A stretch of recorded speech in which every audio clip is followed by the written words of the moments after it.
kasih Nina atas pembentangan itu tadi. Jadi untuk mengulas lanjut berkenaan pengurusan e-Sisa di Malaysia, bersama saya dalam talian ketika ini adalah Profesor Dr. Ahmad Faris Mohamad, Fellow Utama Institut Alam Sekitar dan Pembangunan Lestari UKM. Baik, Prof, boleh kongsikan berkenaan realiti e-Sisa di Malaysia ketika ini dan mungkin kita boleh lihat dari segi punca pengurusan dan juga pendidikan maupun kesedaran di Malaysia. Okay, terima kasih Cik Nabila dan Cik Nina. Assalamualaikum warahmatullahi wabarakatuh. Salam sejahtera. Untuk makluman, kita sekarang berada di dalam satu zaman teknologi baru di mana penggunaan produk-produk elektronik itu sangat berbagai dan juga potensi menghasilkan sisa elektronik itu sangat tinggi. Kalau tadi Cik Nina menunjukkan contoh komputer riba atau notebook, dia adalah sangat-sangat kritikal. Dalam konteks ini kalau kita tengok, dalam keperluan penghasilan itu sangat tinggi sebenarnya. Dan kita sebenarnya tidak pernah ada satu analisis yang mencuba mengkorelasikan pembelian dan penggunaan produk-produk elektronik ini dengan penghasilan sisa elektronik yang dihasilkan oleh masyarakat Malaysia. Jadi yang itu kita tidak dapat tahu secara sebenar. Namun dalam konteks ini, kalau kita tengok, sebenarnya potensinya sangat besar. Cuma isunya ialah bagaimanakah kita dapat memastikan sejumlah, katalah contohnya kita menjual satu produk elektronik, katalah kita ambil TV dalam setahun 1 juta unit. Adakah 1 juta unit itu akan menjadi sisa? Mungkin tidak. Mungkin katalah 10%. Tapi sebenarnya 10% itu adakah akan ditangkap dalam konteks data oleh Jabatan Alam Sekitar ataupun Jabatan Proses Pejabat Negara atau SWCOP ataupun pihak Kuasa Tempatan. Yang ini adalah isu yang sangat perlu diambil perhatian. Dalam konteks kalau kita tengok kesedaran awam, sebenarnya program pendidikan dan kesedaran awam ini sangat tinggi. Setiap agensi kerajaan, terutamanya Jabatan Alam Sekitar, Jabatan Proses Pejabat Negara dan SWCOP, terutamanya malahan pihak berkuasa tempatan seperti Dewan Bandar Kuala Lumpur, Majlis Bandar Shah Alam, terutamanya MPPJ, kalau untuk seberang peraya, itu sudah buat pelbagai program. Dan kempen-kempen ini bukan saja di peringkat sekolah, malahan juga di peringkat awam. Sebab dalam konteks ini, kesedaran awam ni bagi saya lah, bagi masyarakat ini sangat tinggi.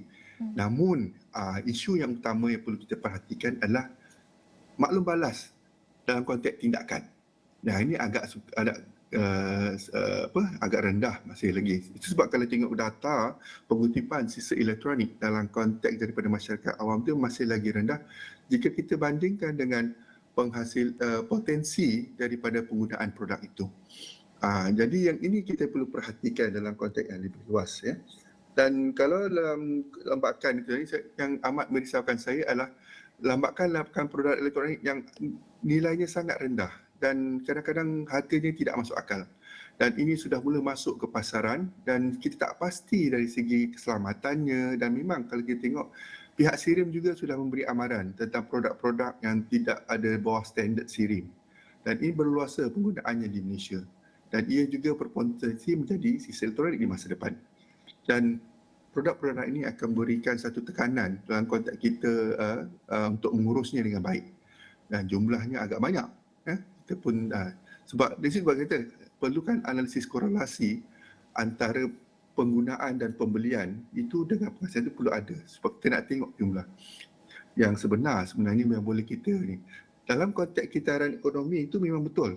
Tadi Cik Nina ada tunjuk potensi itu memang betul. Tetapi aliran dalam ekosistem pengurusan sektor itu kena bergerak dengan cekap dan perlu dia berkesan. Dan di sini aspek utama dalam konteks pergerakan sumber sisa elektronik daripada pengguna kepada pengumpul tu yang masih lagi ada dia punya isunya yang perlu kita tambah baik. Tetapi daripada pusat pengumpulan kepada industri pun kita ada satu perkara yang perlu kita mantapkan. Sebenarnya di Malaysia kita tidak ada banyak industri yang mampu mengitar semula secara total. Bila saya kata secara total, dia buat semua. Di Malaysia ni mungkin fokusnya pada item-item tertentu. Sebahagian besar fokus kepada mungkin logam berat tertentu, plastik tertentu, tapi mereka tidak boleh buat semua. Jadi yang itu mungkin perlu diminta. Dan ini bukan mudah kerana untuk mengitar semua secara total ini memerlukan satu investment yang sangat tinggi lah. Ia bukannya mudah. Kedua ialah kalau kita tengok next kita tengok dalam konteks perundangan. Untuk pengurusan sistem elektronik ni sebenarnya yang wajib adalah perlu dilakukan oleh industri. Dari bawah Akta Kualiti Alam Sekeliling untuk sistem elektronik ini, untuk masyarakat awam tidak menjadi kewajipan. Itu sebab kita tengok Jabatan Alam Sekitar, mereka menggunakan perkataan menggalakkan masyarakat awam untuk membawa sistem elektronik mereka kepada tempat-tempat pengumpulan yang telah ditetapkan. Dan selalunya mereka akan beritahulah di mana, di setiap negeri dan di setiap bandar. Dan itu adalah konteks secara keseluruhan dalam konteks pengurusan. Namun begitu, kalau kita tengok, perkara penting yang jelas ialah kalau kita boleh aspek pergerakan. Prof, silakan. Okey. Halo. Okey, Prof. Seperti yang Prof kongsikan tadi bahawa kita kebimbangan kerana longgakan iaitu computerable laptop ini, iaitu sistem elektronik ini semakin banyak, jadi nilai pun semakin rendah. Tapi mereka sudah masuk ke pasaran dan kita tidak tahu, kita takut dan kurang yakin terhadap keselamatan dia. Jadi Prof kongsikan kita perlu ada iaitu pengurusan e-waste yang cekap dan efisien. Nak bercakap mengenai penjanaan ekonomi hiliran, iaitu hasil dari logam berharga dari sistem elektronik ni, adakah kita punya garis panduan khusus berkenaan kita semula e-sisa? Bagaimana untuk kita bercakap mengenai konteks Malaysia? Untuk garis panduan itu sebenarnya sudah ada ditetapkan oleh Jabatan Alam Sekitar. Ya, dan sudah ada cara dia. Cuma isunya ialah produk elektronik ni kadang-kadang kita tengok dalam dia punya, contoh kita ambil notebook yang baru-baru ni, dia dalam kita tengok daripada IC dia tu, circuit board dia tu, dia ada macam-macam tau. Macam you tunjuk tadi ya. Dan kita paling penting perlu perhatikan, dia ada banyak logam-logam berat baru yang diletakkan di situ. Yang mana ia memerlukan satu industri hiliran yang mempunyai keupayaan untuk ekstrak logam-logam seperti ini dengan cekap dan tanpa memberi kesan kepada alam sekitar dan kepada kesihatan manusia.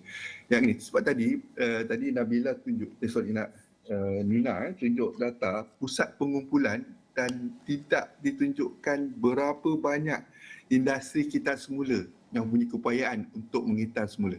So, sebahagian besar daripada yang kita ada ini adalah pusat pengumpulan. Tapi industri yang mengitar semula itu tidak banyak berbanding dengan pusat pengumpulan. Tetapi kita kena ingat, oleh kerana bahan ini berharga, mempunyai nilai yang tinggi, pusat pengumpulan ini pun juga dia boleh dibenarkan untuk mengeksport dengan syarat mendapat kelulusan daripada pihak Jabatan Alam Sekitar. Dia ada dia punya aspek trade perdagangannya itu. Sebab ada dia punya keupayaan. Okey. Iaitu dari hiliran tu sudah ada peraturan dan perundangannya. Baik. Prof, kalau kita lihat, kita tahu penghapusan sisa adalah lebih baik kalau kita bandingkan dengan pelupusan sisa, terutama untuk e-waste ini. Dan juga mungkin boleh Prof kongsikan ataupun bantu kami faham berkenaan perkara ini yang saya sebutkan tadi, terutama dari sudut risiko sekiranya ia tidak dilupuskan secara betul. Okey, kalau penghapusan tu berbeza dengan pelupusan tau. Penghapusan tu selalu merujuk kepada kalau sisa pepecah tu kita buat combustion process, kita bakar dia tau di dalam satu tempat khas. Kalau lupus tu kita letak dan kita dispose, mungkin kita letaklah satu tempat dan biarkan dia sampai bila-bila. Untuk pelupusan ini, kalau selalunya untuk sistem elektronik ni kita tak galakkan lah. Ya. Dia sebenarnya masih lagi ada elemen bahan-bahan logam berat dan bahan kimia yang mungkin apabila berkumpul secara banyak, dia akan memberi kesan kepada alam sekitar, terutama jika fasiliti yang digunakan tidak mempunyai satu sistem yang boleh tidak mempunyai keupayaan untuk menghalang pergerakan bahan kimia atau logam berat itu ke alam sekitar. Manakala dalam penghapusan untuk teknologi yang digunakan seperti pembakaran, pembakaran ini bahaya sebenarnya sebab sistem elektronik ini ada macam-macam. Dalam keadaan dormant ataupun sisa itu dalam keadaan steady state atau dormant, dia tak bahaya. Tapi bila kita bakar, dia akan menjadi suatu bahan yang sangat berbahaya. Baik, terima kasih diucapkan kepada Profesor Dr. Ahmad Faris Mohamad, Fellow Utama Institut Alam Sekitar dan Pembangunan Lestari UKM. Semoga kesedaran untuk kita tingkatkan dalam menangani e-waste ini akan terus berkembang dengan kerjasama pelbagai pihak.